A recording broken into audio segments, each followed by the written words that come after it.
segment, we're gonna start talking about like the craziest conspiracy theories. Now they all out there, you know what I'm saying, like the moon landing, the JFK assassination, things like that. But I'm gonna talk about actually my favorite conspiracy theory and the one that's like the wildest. Like the one that actually made like national news for being a conspiracy theory and all that type of stuff. And that's the flat earth theory.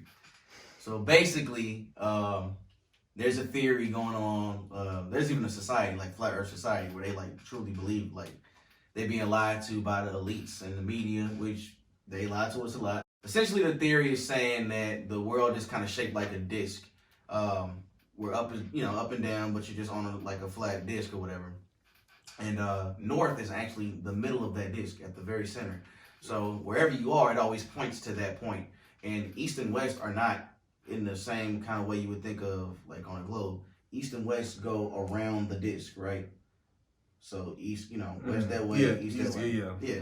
And so essentially, on the outsides, there's an ice ring, which is Antarctica. Which, if you were to take the globe and make it flat, it would be an ice ring outside them. So that's what they think it is. I'm gonna just leave it at that for right now. Then I'm gonna give you the supporting facts behind that, and then you can there you go. All right. And so one I was gonna bring up was talking about the Denver airport, and this one has gained notoriety and stuff because it's seen as one of the most mysterious airports in the world. And just a couple facts around that kind of made people like kind of questioning stuff like what could be behind all this is the fact that it had a $2.8 billion budget, but it went over $2 billion and cost $4.8 billion to make.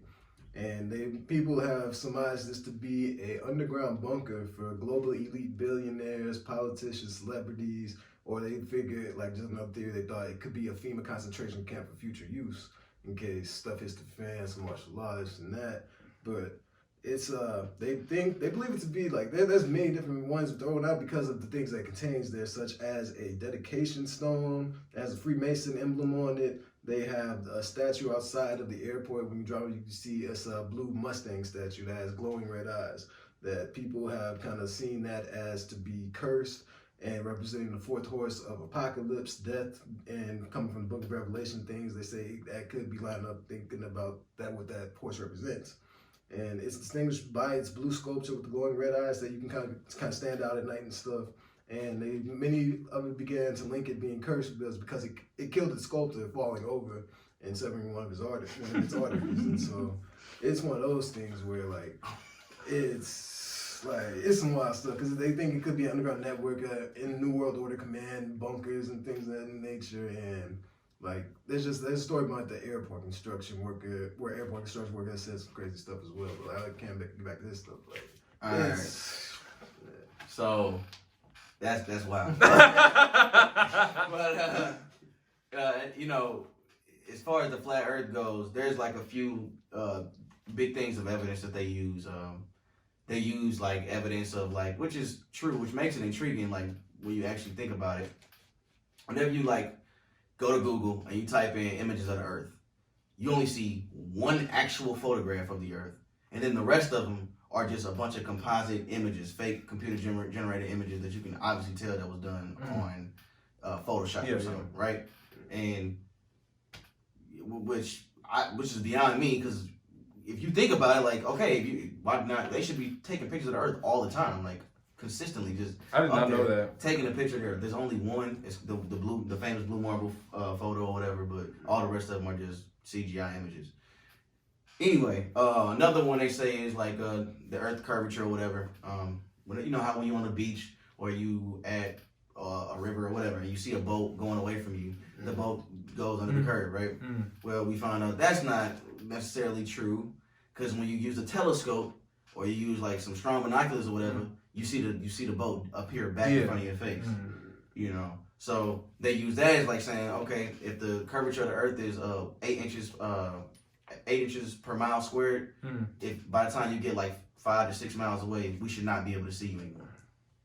And you can still see those ships. So it's like that doesn't make any sense. That's weird. I'd be curious, not to interrupt, but if you had like the Hubble, just a super powerful telescope, could you see continent to continent? I don't know if Hubble worked like that, honestly. And not the Hubble telescope, but just like let's say you had the best one we have. Someone that you could put on the beach and look at. I don't know, from New York to the UK. Can you see the UK if it's flat? I know you don't know, but I'm gonna look that up. The like way of horizon and stuff like that. Like I went to show the science of that myself, so yeah, it'd be kind of difficult. There are a few nuggets where you look at, you kind of wonder like, and everybody kind of has like some sort of suspicion about them landing on the moon. I mean, have you ever watched any news segment where they zooming somebody in or like video conferencing or calling them in, and they keep talking over each other like, hey, okay, I'm just waiting for you to talk, like right, and that's just like probably 1,000 miles away. Now the moon is 240,000 miles away, and President Nixon picked up the phone and talked to the astronauts on the moon. He's like on TV, like they put this on TV with like no delay, like he just talking and having a conversation with them, like that NASA cellular connection go crazy. Yeah, okay. Yeah, they've been. Yeah, and that was 1968. It's technology. It's because we've been given technology from a higher advanced society. There go another. That's another conspiracy. And I was going back to the airport construction workers and claims that have been coming out from people who worked on the airport and stuff. They say there was a delay on the project as well. That was also a part of the kind of mystique about what could possibly have been going on for them to go $2 billion over budget, long delays, and just like all these other things like going on around, like as far as with like the underground network. Again, I was saying they were saying that the delay was due to 5 multi-story buildings being built beneath the airport. And they said, and the same work and others workers have also been quoted to say, there's a complex networks of tunnels underneath, and it's revealed to be possibly airport rail station. And it's just like, is that really being used like that? This and that and stuff. And like Denver Airport, they kind of like leaned into stuff as well. Like, oh, could it be this? Could it be that? Like they're kind of like gonna upsell it and stuff in a way to make it kind of touristy in a way.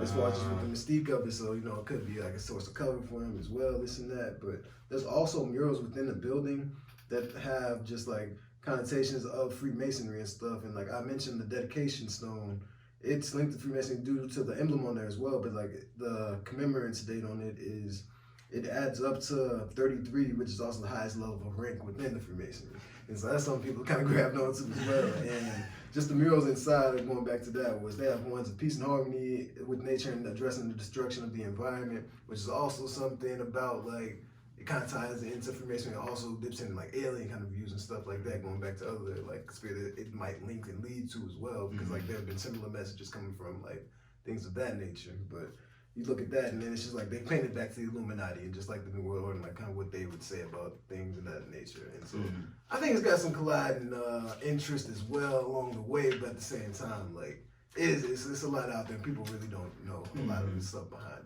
Okay, so I'll ask a couple questions. This is both of y'all, so we'll just, So what do you think the probability that's real? Probability. Yeah, I mean, this is all still kind of based in, like, not fact, but I mean, there's like conjecture along the way, but obviously, like, so some of these, I mean, there's a lot of funny stuff going on. Yeah, okay. But a percentage of stuff being exactly that. Over, under. Over being is true, under. If you had to bet. Like 50-50. 50-50. Yeah. 51% one way. If it's at 51, I'd probably say under, but I think it's not far off. I go to under on that one, but I would not doubt that there is some nefarious, forces at play when it comes to something like that. Oh yeah, for sure. There may be that may be true. Like there may be a bunker down there with a train that works down there only for them down there. Yeah. I totally can see something like that happening because these. I mean, you know. Yeah. But maybe some other stuff, maybe pushing it a little bit. Yeah. What about yours? Over under, and you can comment on that one too. Man. I ain't gonna lie, I didn't know this much about the flat Earth theory. Yeah. Like I didn't understand. I didn't know that Wow. Yeah, like even. So what is the debate about if you fly a plane? Okay, so basically, if you look at a globe and you take a flight from Australia to Chile, in South America, right, where it's all in the southern hemisphere. When you try to get a flight, you will never get a straight line flight there. When there's longer flights in the world, so that's not even the longest flight where you're like, why can't I? they'll have you go up in here and go here and go here. But like when you put it out on a flat Earth, it's actually a straight shot.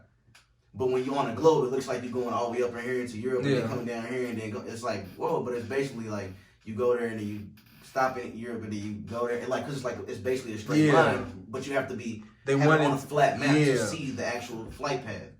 So another thing for evidence is the Coriolis effect. The Coriolis effect says like if I have a gun and I shoot a gun, somewhere down the line, the bullet is gonna end up in a different place than it should because the Earth's rotation. So if I'm shooting north, if I'm shooting my gun north, the Earth spins left to right? So as it's spinning, it's just tiny fraction, but like it's not gonna be exactly in front of you. It'll be a little to the left because of the Earth's rotation. Then they say, okay, well if that's the case, then how come planes can just fly north, right? And if the world had a rotation, shouldn't you be somewhere else? Like because the Earth is constantly spinning. You in the air for 4 hours while the world's turning. Yeah, you should be in a different location if you're just flying straight north. Hey, it's a lot. It's a lot of good. They got some points. Like observation points. There's math and science that just tell you, oh well, the Earth spins at 1,100 miles an hour and it's traveling around the sun at 66,000 miles an hour, and the galaxy is traveling 1,000,000 miles an hour. Like that is so much. How do you know that? Yeah, and I was just on a road trip. They trace like points in measurement. I think it's like the way they do it. Like they get a fixed point and see where they're at later on. But that's somebody behind closed doors performing a study for you, telling you something. That's why they saying like we don't, because through most of human history, everything that was recorded for the flat Earth, throughout recorded history, there are every religion, every civilization. Maybe people say because they didn't have knowledge back then, but they all had that same conception, and then all of a sudden it just changed with Copernicus. So, over 51%, which way? If it's real or not, flat Earth. I don't want to be on the hot seat like that. Yeah, 51%. I'm gonna go under because I'm gonna go under, but not. It's close. It's close. It's like 49-50. Yeah, 49-50. Yeah. Because I believe that the burden of proof is not on the people for speculating, but the people who say it's their job to prove it. If you've been to the moon, go back to the moon. People that can't go back to the moon. That is the we need to get on that one too. We're gonna touch on that. The dude literally said conspiracy that says the moon's not real. He literally said, oh, we can't go back to the moon. Oh, because we had the technologies in the 70s, 60s, and 70s, but we lost the telemetry data, and it'll be a painful process to do it again. What? It'll be a painful process to do it again? But as much more stuff and technology that's available now, it'll be more painful to do it than it did in the 60s and 70s. Ridiculous. So, all right, what you think? 51%. Man, taking an astronomy class got me below, but it's just like it's very intriguing. It's very interesting. It's fun. I would love to. I'm definitely gonna be doing some research. Look at it, I'm telling you. That's crazy. I didn't know that they made north is in the middle. Yeah. In the east and west, just goes around. And there's an ice wall that's Antarctica. Yeah, that's Antarctica. And then just if we want to just be completely honest, I don't understand anything that people tell me, like with astronomy, and so if someone's like the sun is this far away, I'm gonna believe. I have no idea of knowing that you're right or wrong. Yeah, you just. So just if to me, anything if you're wrong, guess is just as good as mine. Yeah, on me. They did the distance to the sun in a sense to say to support their theory. They say, okay, the sun is this far, that's why the Earth is round. But it's like, okay, you actually have to, like, in order to support my model, the sun would have to be 93 million miles away. So, there's just like processes in the way of them kind of doing their fact stuff. They work backwards from their conclusion. Exactly. And that's what I'm saying. Yeah, supporting. You can only go off what you can prove. Yeah. You have never sent anything to the sun to measure 93 million miles away. Besides triangulation, you have no other way in order to determine how actually far it is. We work with what we got, and then too, it's just like we're at that part of Rome. That doesn't mean it's right though. And that's what I'm saying. Like we're at the part of Rome now where we're doing the scientific advancements and stuff like that. We're getting that just like off of ancient history, just cyclical in a way. Like we're at that point now where we've got like stuff that we have, and like it's odd stuff that they haven't been back stuff now. But they have these rovers. They say it's out in Mars and things of that sort. But it's just it's like the science on the stuff, like it's believable. I mean, people, they stay up their whole lives and stuff. They do as much education they put into and stuff like that, to where like you take it with a grain of salt, like as far as like definitely take it. Take it. Yeah. All right.